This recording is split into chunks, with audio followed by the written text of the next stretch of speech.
Fala pessoal, estamos aqui para mais um vídeo. Meu nome é Arthur, eu sou analista de valores imobiliários e hoje a gente vai falar sobre o resultado da CIA. A CIA, até não muito tempo atrás, cara, era uma empresa com resultado bem meia boca, tá? Eu até lembro dessa live aqui, ó, vestuário e calçados, que a gente viu as principais. Bom, tinha pets no meio, vestuário para pet, tirando a pets.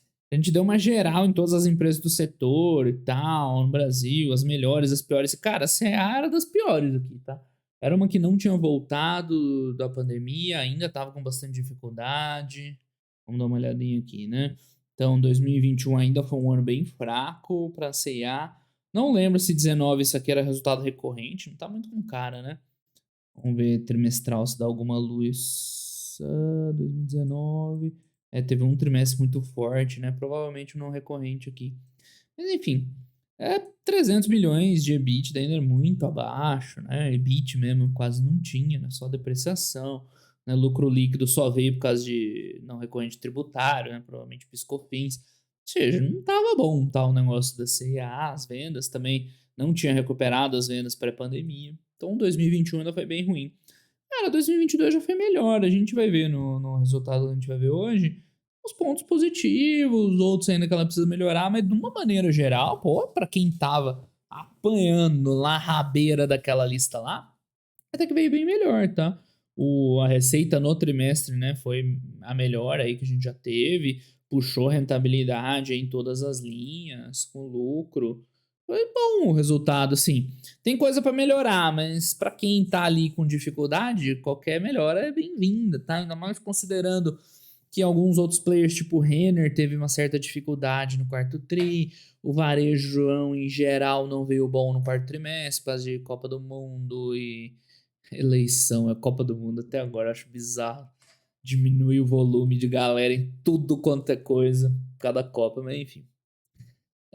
A verdade é que, se for considerar isso aí, o resultado melhorou bem. A C&A, acho que todo mundo conhece o negócio, né? Empresa de roupas, é uma marca de roupas bem conhecida, uma das marcas de loja de roupas mais conhecidas no Brasil. É uma boa definição, né? Mas é aquela operação de varejo, tá? Tipo Renner. Não é tipo Guararapes. Não é um negócio de nicho como a Centauro, como a Tragenfield, nem um negócio de moda como a Soma, como a Arezzo. É vender. Então, onde é que eles ganham dinheiro? Na execução de venda, tá? É abrindo loja eficiente, fazendo boa gestão de estoque, fazendo produto de custo-benefício. Esse é o jogo, é o game da CA. Não adianta comparar com Soma, com Arezzo, não tem a menor comparação. Nem com essas mais nichadas, tipo as esportivas e tal. Também é um pouco diferente, tá? Tem como ganhar dinheiro assim? Tem. Muita gente tem a impressão ou tem uma ideia errada que, né, produto em operações que você não tem diferenciação, você não consegue gerar valor, que não é verdade. Eu descobri agora nesse primeiro trimestre fazendo vídeo no Fundamentei que a galera, né, acha que esse tipo de empresa não tem como ganhar dinheiro, tipo supermercado e outras operações de varejo, não é verdade, tá? Dá pra você ganhar bastante dinheiro. A própria Renner é isso, tá? Renner, você pode pintar ela do jeito que for, mas é uma operação de varejo muito bem feita, né? A empresa tem algo de especial nas roupas da Renner, então não. Tá? É uma operação de varejo bem feita. E aí, extrapolando um pouquinho mais, por exemplo, a Raia Drogasil foi uma das empresas que mais gerou valor nos últimos 10, 15 anos, sem exagerar, tá?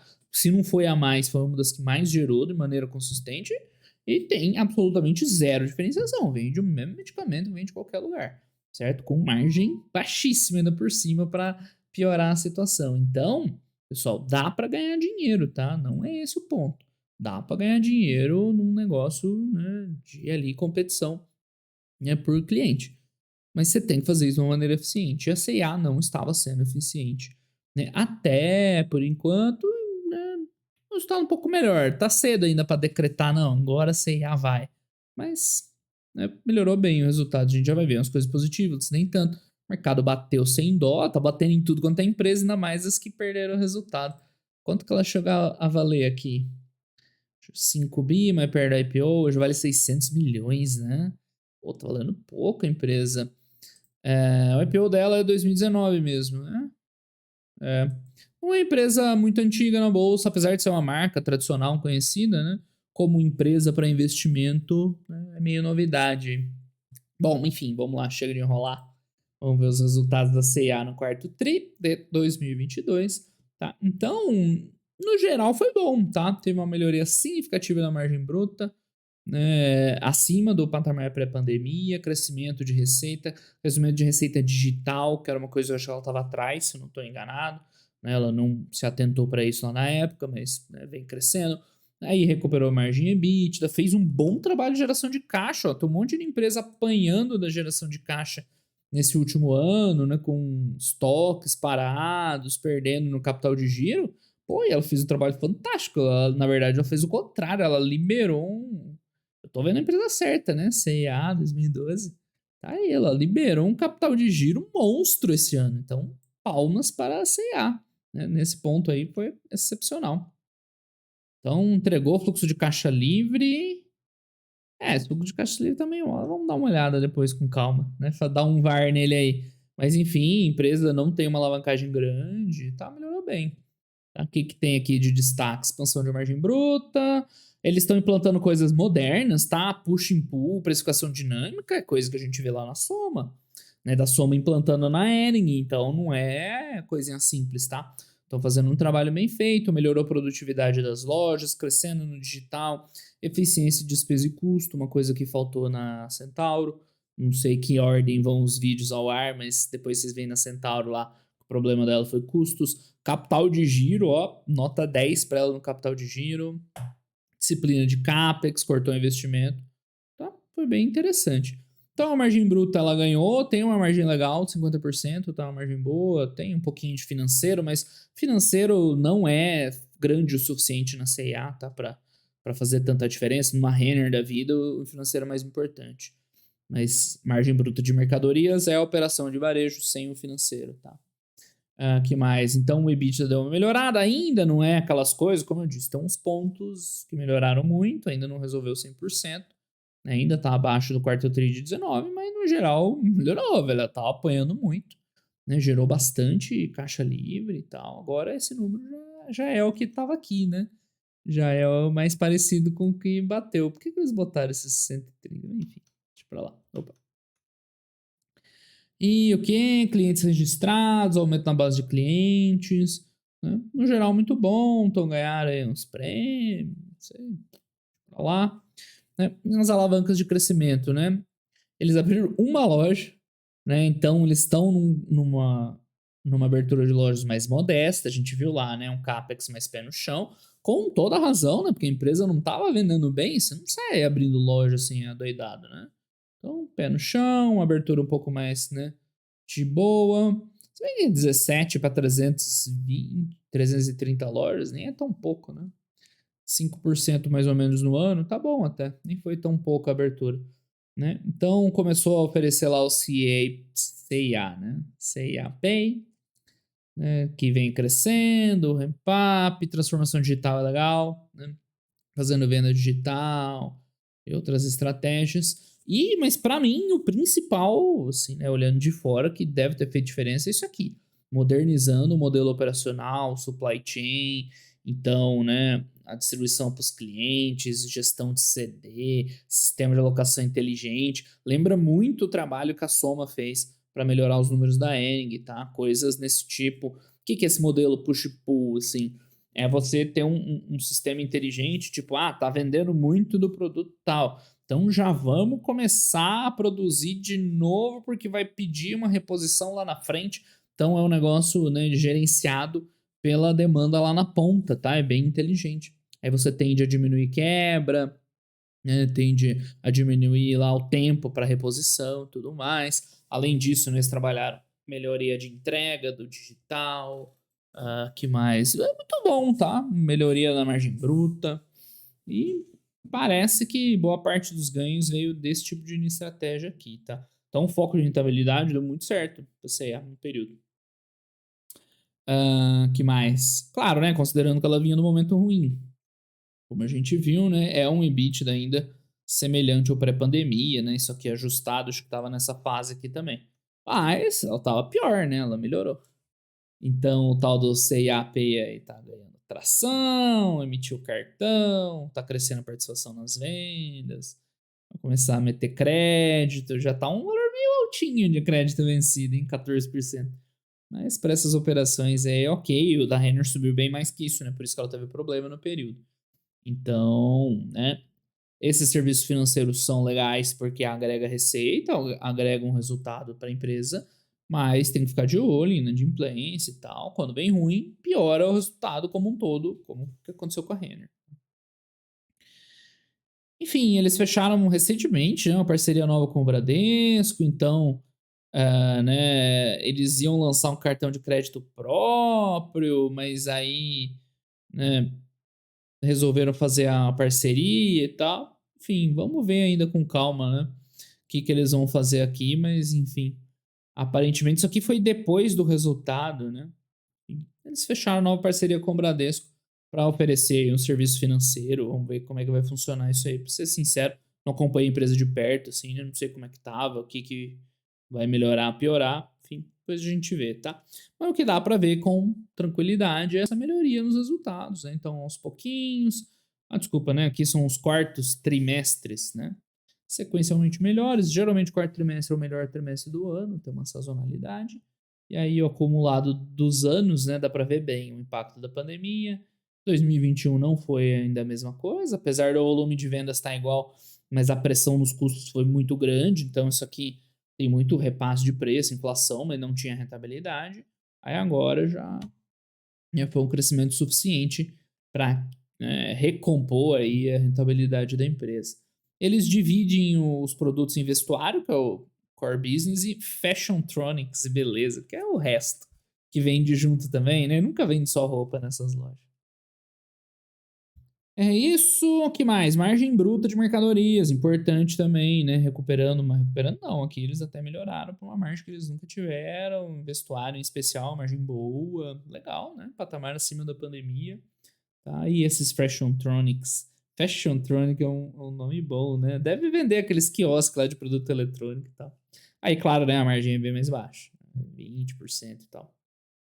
É muito bom, né? O resultado com as roupas.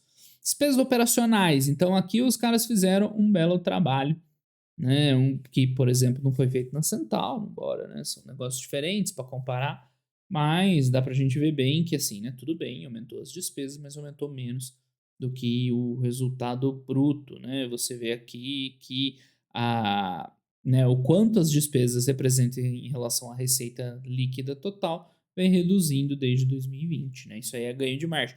A margem é o contrário, né? A margem dos custos vem aos poucos reduzindo, melhora a margem lá embaixo, né? Isso que é em cima da receita líquida, mas ela ganhou lucro bruto, né? Melhorou a margem.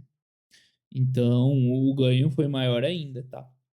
Então, bom, né? O resultado dá uma melhoria gradual, não foi espetacular, mas gradual na alavancagem operacional, perfeito. Né? Nos quartos trimestres também foi um resultado bom, né? Ainda atrás de 19. Então, o que eu falei, não é que ela já superou a crise ainda, né? É um resultado que foi bom considerando que ela estava apanhando muito, mas ainda, né?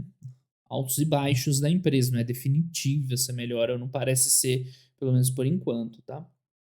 Então, o EBITDA ajustado já melhorou bem, mas como acabei de falar, ainda está aquém do de 2019, tanto no trimestre quanto no acumulado do ano, mas, né, recuperou. 12% de margem é porque os quartos trimestres têm uma margem maior, né? Vende mais. Mas está bem longe desses 17 de margem, né? Tem chão ainda para recuperar essa rentabilidade.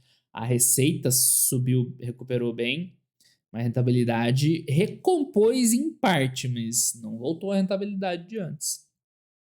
Tá duro, né, o negócio. Enfim, plano de investimento, a gente viu que eles foram mais pé no chão. Né, 2021 os caras botaram o pé no acelerador, com novas lojas, digital, porque ela estava muito atrás, né, nesse ponto. Ela não investiu tanto durante a pandemia, precisou correr atrás, só que o resultado não veio, né?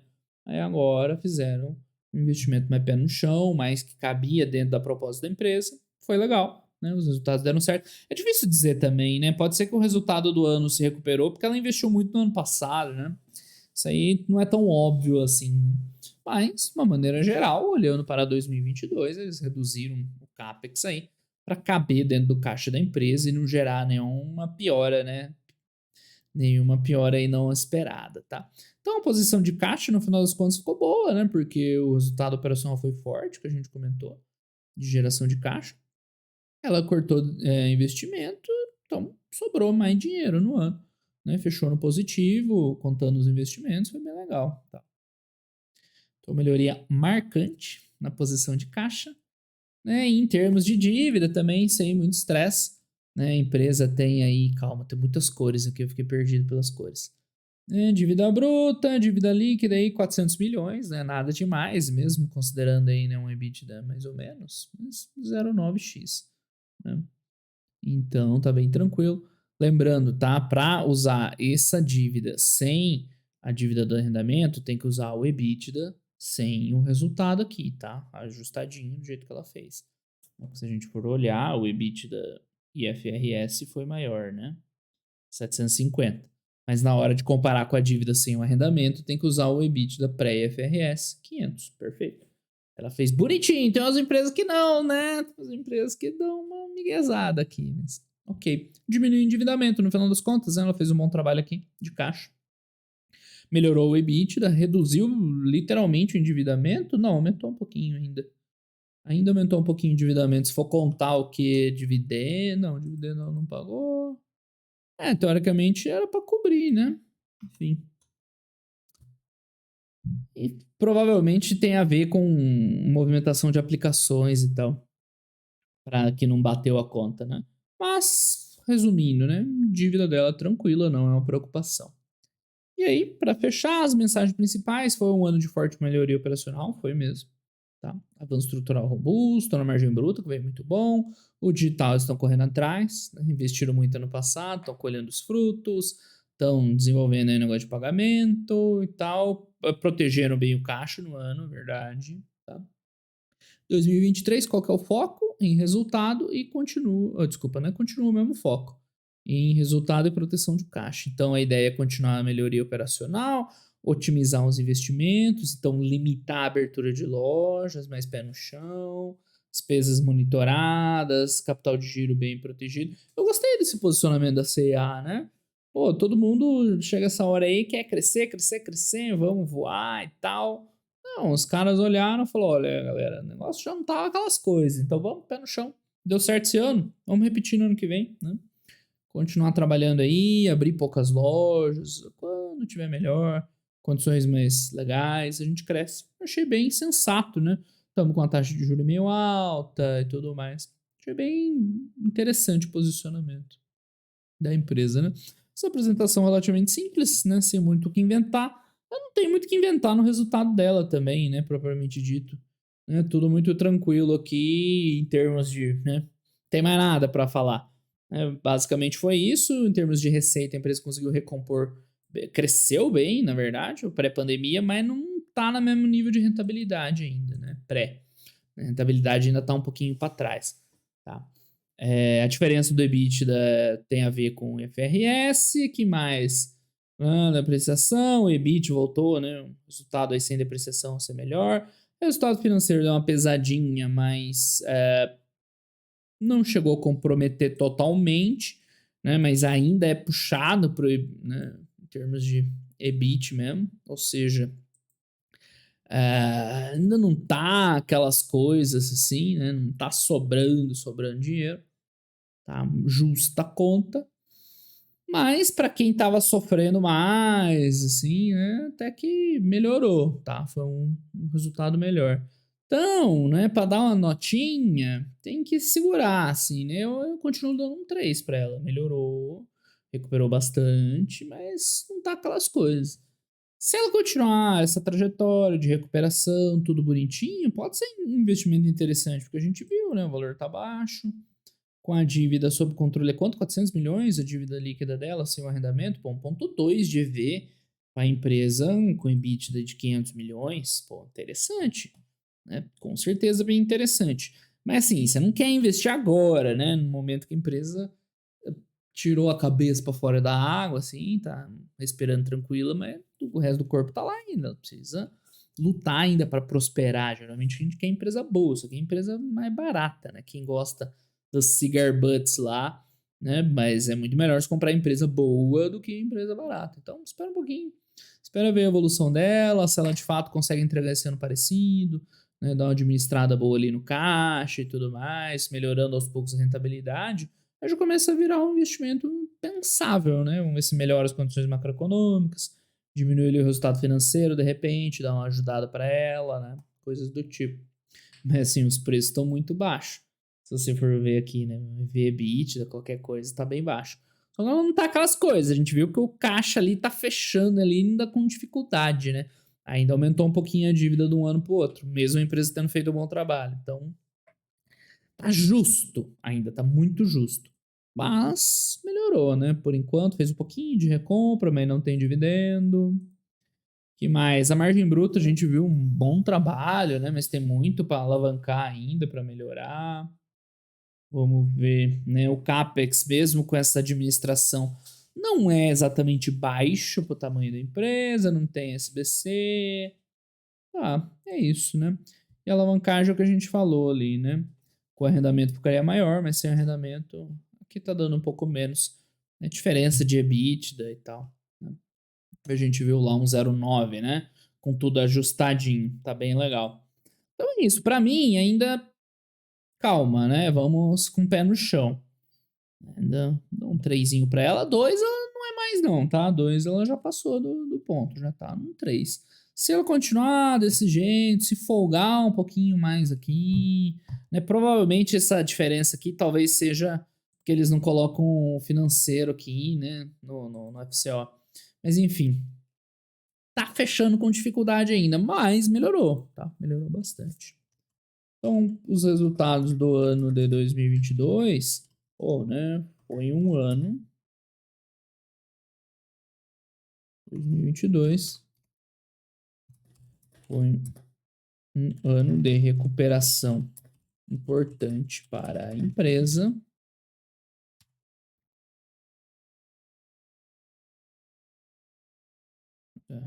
Errei tudo, tá? Crescimento de receita, margem bruta, controle de despesas, né? Houve importante recomposição da rentabilidade, porém ainda abaixo do período pré-pandemia, né? Vamos destacar aqui o ponto mais impressionante para mim de todos, que foi, né, excelente trabalho na gestão de capital de giro e administração do CAPEX, né? Então, aí ela meio que voltou a ser, né, recuperou a dignidade, né? Mas para prosperar ainda falta um pouquinho. Pode ser uma boa opção para o futuro se ela continuar melhorando, né? Então a CIA estava em uma situação complicada um ano atrás, mas conseguiu uma boa recuperação.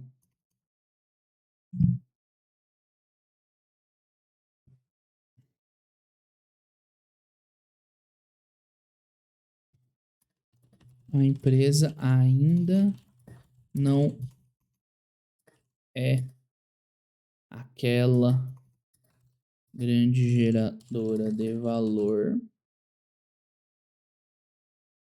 mas se continuar melhorando, pode ser uma oportunidade de investimento, né? Hoje, você não quer estar numa empresa assim, igual ela está hoje, né? Recuperou, mas ainda não é grande coisa. Falta um pouquinho ali, aí também já dá para considerar, imagino eu, né? O mercado tá batendo sem dó nessas empresas, né? Não precisa se preocupar, assim, né? De perder a oportunidade, vai ter muitas chances ainda. O ano não parece, assim, né? Muito animador. Você vê que eles foram até bem pé no chão no guidance e tal. Então, né? Eu acho que é prudente, aguarda um pouquinho e tal. Ver se né, se confirma de fato essa recuperação, essa trajetória, se ela consegue entregar um pouquinho a mais de repente, se as condições macro começam a dar uma melhorada, principalmente taxa de juros cair, aí dá para ela acelerar um pouco mais o crescimento, né? Aí pode ser até que ela entregue bons resultados, mas agora eu acho meio precoce ainda, acho um pouco cedo. Acho que é melhor ser um pouco mais cuidadoso como investidor, né? Um pouco mais pé no chão.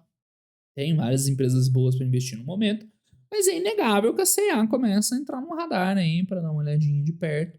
Né? De repente, dependendo do nível de melhora, pode começar a considerar para investir mesmo. Ok, pessoal? Então é isso aí. Por hoje era só. Um grande abraço aí para todo mundo e até os próximos vídeos. Valeu!